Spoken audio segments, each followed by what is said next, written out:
Ja, ich habe hier heute mal eine extrem interessante Sache, und zwar wurde ich vor circa einer Woche angeschrieben, dass es bei Lidl einen Plasmaschneider gibt, und dann kamen immer wieder die Anfragen, taugt der was? Und dann hat mich jemand angeschrieben, der hat gesagt, er hätte den schon mal probiert und der würde auch funktionieren. Und das war für mich so der Startschuss, dass ich gesagt habe, ich bestelle mir den auch gleich mal und dann teste ich den, probiere ich den aus. Und interessant ist natürlich die extrem kleine Bauform bei dem Gerät. Und natürlich der Preis, der kostet unschlagbare 129 Euro und wiegt dabei 5 Kilo. Beides so Komponenten, dass so ein Gerät so leicht sein kann und dann auch so wenig kostet, ist natürlich beides. Ist natürlich die Frage, kann man damit wirklich vernünftig was schneiden? Liefert der Ergebnisse und so weiter? Und das wollen wir uns hier alles mal angucken. Das Gerät, steht hier hinten auch drauf, kann 1 bis 4 mm Edelstahl trennen, schneiden, kann bis zu 10 mm, die Lidl-Webseite sagt sogar 12 mm Stahl schneiden und bis zu 8 mm Aluminium, und hat 40 Ampere, die man einstellen kann, variabel von 15 bis 40 Ampere. Ich packe das Ganze jetzt mal aus hier, und man hat hier so eine Box, da ist das Schlauchpaket und das Massekabel und so weiter drin, und das gucken wir uns gleich an, und dann hat man hier schon das Gerät an sich.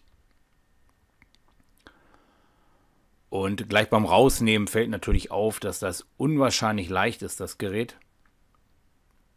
Wie so eine kleine handliche Handtasche, also wirklich extrem leicht. Mit 5 Kilo angegeben, ich habe es jetzt nicht nachgewogen, aber mehr wiegt es auf gar keinen Fall. Und hinten ist natürlich der Druckminderer, der ist hier schon verbaut, ist auch eigentlich eine schöne Sache. Kann man auch überhaupt nichts mehr verkehrt machen. Kommt der Luftschlauch noch rein, dann eine Druckluftverbindung und vorne die Einstellungsmöglichkeiten, vorne die Anschlussmöglichkeiten dann zusätzlich. Es sind auch 3 verschiedene, kann man also auch nichts verkehrt machen. Wir rüsten das Gerät gleich mal, was auch relativ schnell gehen sollte. Und dann kommt natürlich die interessante Phase, dass wir da mal irgendwas mit schneiden. Und dann ist natürlich auch die Frage, ich habe verschiedene Materialien da. Bei welchen Materialien funktioniert es, bei welchen funktioniert es nicht? Wie sieht das Schnittergebnis aus? Das sind natürlich alles so interessante Sachen. Wir haben jetzt hier das Zubehör. Da ist ein Luftschlauch, der hat gleich an der einen Seite eine Schnellkupplung verbaut. Also das ist so diese Standard-Schnellkupplung, die auch an den Druckluftkompressoren, an den Druckluftkabeln. Hier haben wir das Massekabel. Hat einen relativ kleinen Querschnitt. Ansonsten, ja, dem Preis entsprechend, sage ich mal. Und dann haben wir ein Schlauchpaket, und das macht eigentlich einen relativ guten Eindruck für den Preis, sage ich mal. Und zusätzlich gibt es hier noch eine Bedienungsanleitung, die ist einmal auf Englisch, einmal auf Deutsch. Und ja, die hintere Hälfte ist halt Englisch.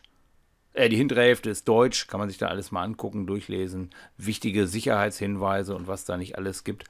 Und habe ich mir bis jetzt ehrlich gesagt noch nicht durchgelesen. Ich glaube auch nicht, dass es so viel Neues gibt.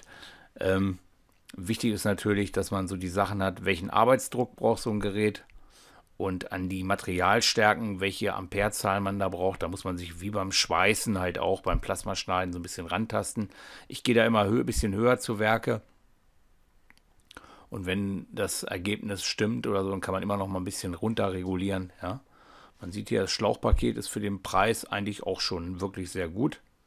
Also das ist auf jeden Fall, habe ich schon schlechtere in der Hand gehabt von deutlich teureren Geräten.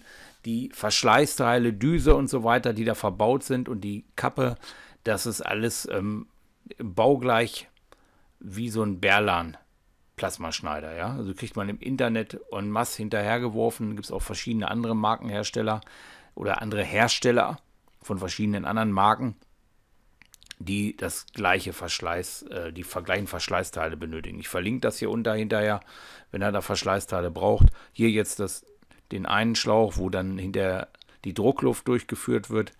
Der wird angeschraubt, der andere wird hier mit der Nase, und dann kommt so eine Überwurfmutter, dann noch schnell die Masse dran, und man hat hier wirklich in 2, 3, 4 Minuten hat man so ein Gerät gerüstet. Ist wirklich überhaupt kein Akt. Hinten kommt jetzt noch der Luftschlauch rein. Und der wird einfach so reingedrückt, und das schnappt dann so zu. Und dann zieht man noch mal ein bisschen, ob er auch wirklich fest ist. Und da muss man natürlich hinterher, wenn die Druckluft angeschlossen ist, das Ganze mal so ein bisschen kontrollieren. Erstmal wenigstens so die Hand dran halten, ob da nicht Druckluftverlust ist. Wenn man einen permanenten Verlust hat, ist immer eine unschöne Sache. Da muss man da nochmal ein bisschen nachbessern. Bei mir funktioniert das aber scheinbar hier gleich auf Anhieb sehr gut. An den Druckminderer, wie gesagt, kann ich den Druck vom Kompressor auf den richtigen Arbeitsdruck dann runter regulieren. Und jetzt schließe ich das mal hier an.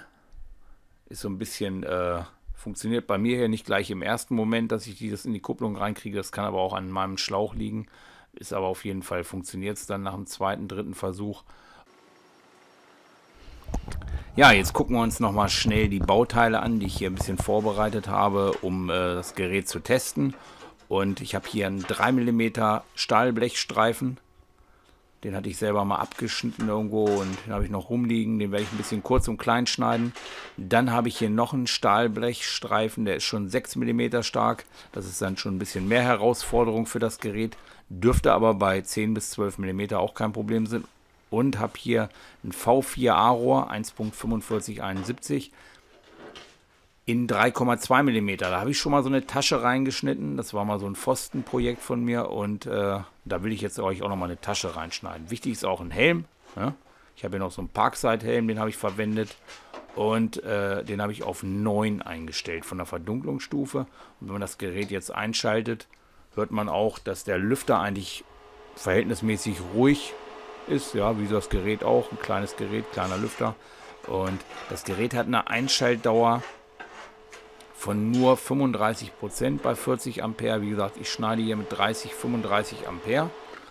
Und ich habe hier eine halbe Stunde geschnitten oder sowas insgesamt bei diesem Test. Und ich habe nicht einmal Probleme gehabt. Also man sollte sich da auch nicht verrückt machen. 35 würde ja bedeuten, mit 40 Ampere kann ich dann 3,5 Minuten von 10 Minuten schneiden. Also das ist selten, wenn nicht einer jetzt sich jetzt irgendeine Plasmaanlage bauen will, wo er richtig irgendwo Teile zuschneiden will. Das ist dann was anderes. Aber wenn man so hobbymäßig ein bisschen schneidet, reicht das vollkommen aus. Ja? Ich nutze jetzt hier so ein Flachmaterial, an dem ziehe ich lang. Das ist eine sehr bewährte Technik, um richtig gerade Schnitte zu machen. Ich mache eigentlich alles, was ich mit Plasma schneide. Ich habe ja mehrere Plasmageräte, ich schneide viel Plasma. Alles mache ich am besten an irgendwelchen Konturen lang. Freihandschnitte mache ich, wenn sie nötig sind, aber ansonsten, wie gesagt, hier hat man ein bisschen viel Schlacke unter, muss ich an dem Schnitt noch ein bisschen arbeiten. An dem Schnitt kann man arbeiten, indem man schneller zieht, ja, ein bisschen gleichmäßiger zieht und man kann natürlich mit der Amperezahl ein bisschen variieren. Wichtig ist natürlich der Arbeitsdruck. Ich habe hier genau 4 Bar, das war bei meinem Gerät aber auch schon voreingestellt. Ich brauchte da gar nichts machen. Weiß ich natürlich nicht, ob das ein Zufall war. Ja. Wie gesagt, so, der zweite Schnitt hat jetzt schon völlig problemlos geklappt, ist auch runtergefallen alles. Und jetzt machen wir nochmal einen finalen Cut mit dem 3 mm Blech, bevor wir dann zu dickeren Material übergehen, um dann diese 6 mm zu schneiden. Ja.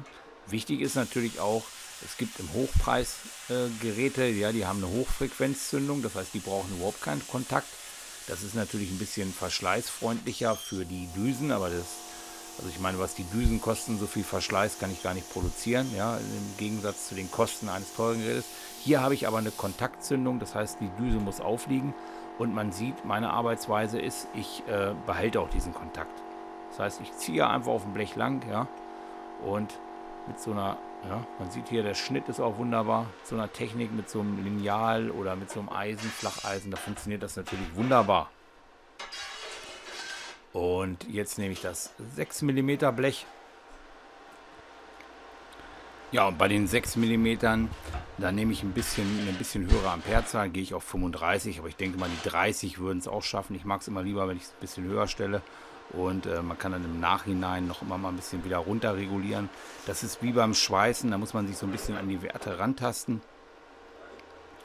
Und dann mal gucken, wie das so alles funktioniert.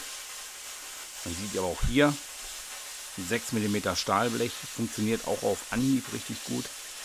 Schneidet also echt top das Gerät, ist extrem leicht handlich, ist relativ ruhig das Gerät und macht richtig gute Schnitte.